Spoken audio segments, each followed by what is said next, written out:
Bismillahirrahmanirrahim. Assalamualaikum warahmatullahi wabarakatuh. Apa kabar level 4? Semoga semua kalian dalam keadaan baik dan sehat ya.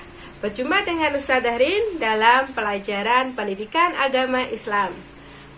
Untuk kegiatan kali ini kita akan membahas materi kita yang pertama tentang Quran Surat Al-Falaq. Untuk lebih detailnya, apa yang akan kita pelajari hari ini? Silakan simak video berikut ini. Quran Surat Al-Falaq, muatan pelajaran PAI untuk kelas 4. Quran Surat Al-Falaq berarti waktu subuh.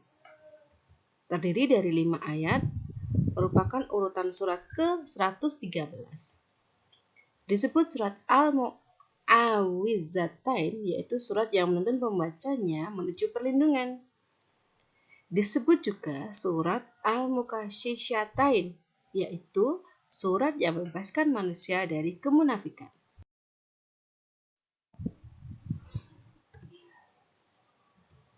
Untuk memahami dan lebih mengingat lagi tentang surat Al-Falaq, perhatikan bacaan surat Al-Falaq berikut ini.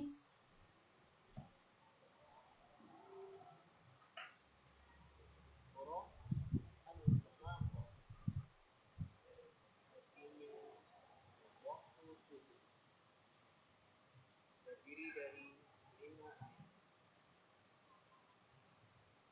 A'udzu billahi minasy syaithanir rajim.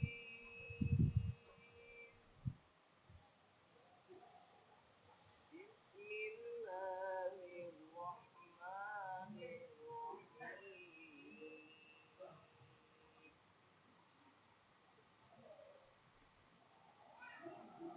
Qul a'udzu birabbil falaq min syarri ma khalaq wa min syarri ghasiqin idza waqab wa min syarri naffasati fil 'uqad wa min syarri hasidin idza hasad.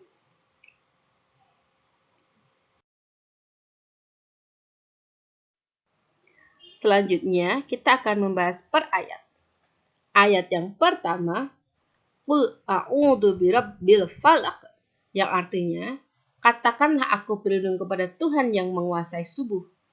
Dengan ayat ini, kita akan menyadari dan tahu bahwa Allah yang mampu membelah kegelapan malam dengan terangnya pagi, maka seseorang yang paham dan percaya bahwa Allah mampu memberikan penerangan di pagi hari juga akan yakin bahwa Allah juga akan mampu menguasai dan menyingkirkan kejahatan dengan memberikan pertolongan. Ayat yang kedua, min syarri ma khalaq, dari kejahatan makhluknya. Dari ayat kedua ini, Allah memerintahkan kepada Nabi Muhammad dan seluruh kaum muslimin supaya selalu berlindung kepada Tuhan pencipta semua makhluk, agar terpelihara dari segala macam kejahatan atau akibat kejahatan yang ditimbulkan oleh makhluk-makhluk. Ayat yang ketiga, wa min syarri ghasiqin idza waqab, dan dari kejahatan malam apabila telah gelap gulita. Ayat ketiga, seringkali kejahatan direncanakan dan terjadi pada waktu malam. Karena ketika malam hari, orang-orang biasanya sudah capek, sudah lelah, dan akhirnya memilih untuk beristirahat. Di sini mulai dari pencuri, perampok, pembunuh, bahkan hingga binatang buas jika berada di tempat hutan dan tempat-tempat terbuka lainnya juga ada, dan biasanya akan keluar di malam hari. Namun, meskipun malam hari sering digunakan untuk istirahat, bukan berarti malam itu identik atau bisa dikatakan disebut sebagai kejahatan. Karena sebenarnya malam hari waktu terbaik mendekat kepada Allah untuk sholat, untuk beribadah dengan sholat tahajud. Maka ayat ini tidak mengajarkan berlindung dari malam hari, tetapi berlindung dari kejahatan yang terjadi di waktu malam.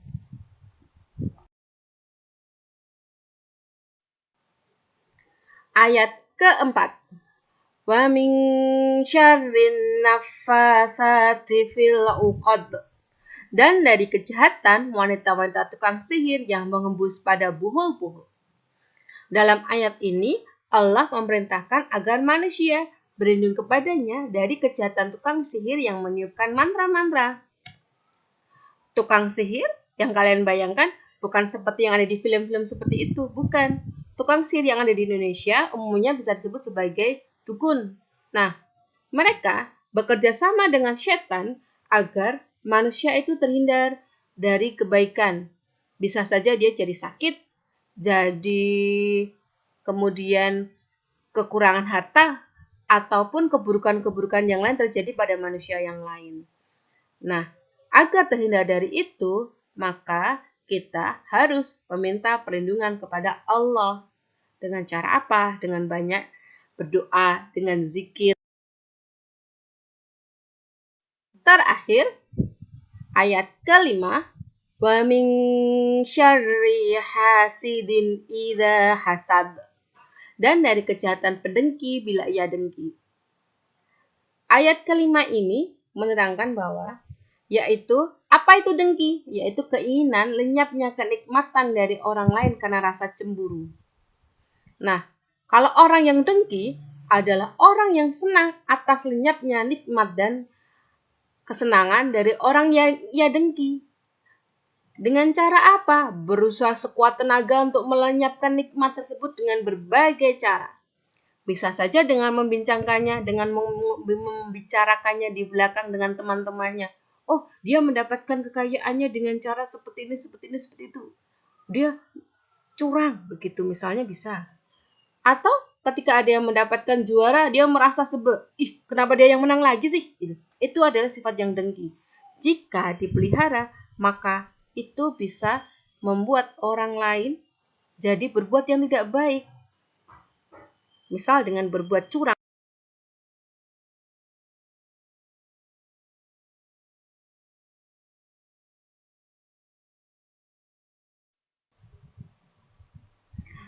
Dari surat ini, kita bisa mengambil hikmah bahwa satu, surat ini menanamkan kesadaran kepada setiap manusia agar selalu menyadari bahwa dimanapun dia berada akan dihadapkan kepada bahaya.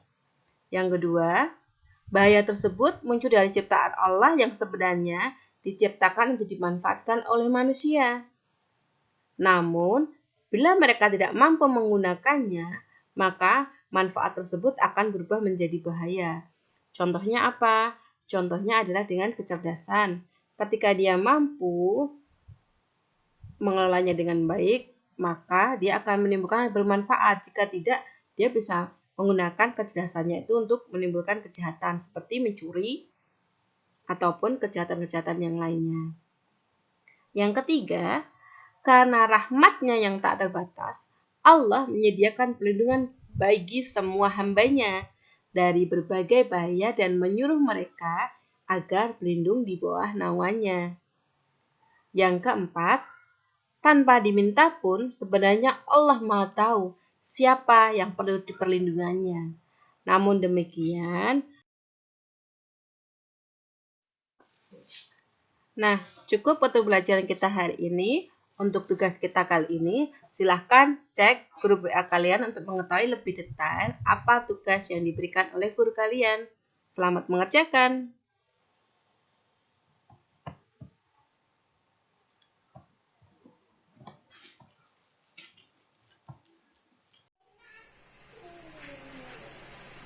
Bagaimana videonya? Sudah kalian lihat?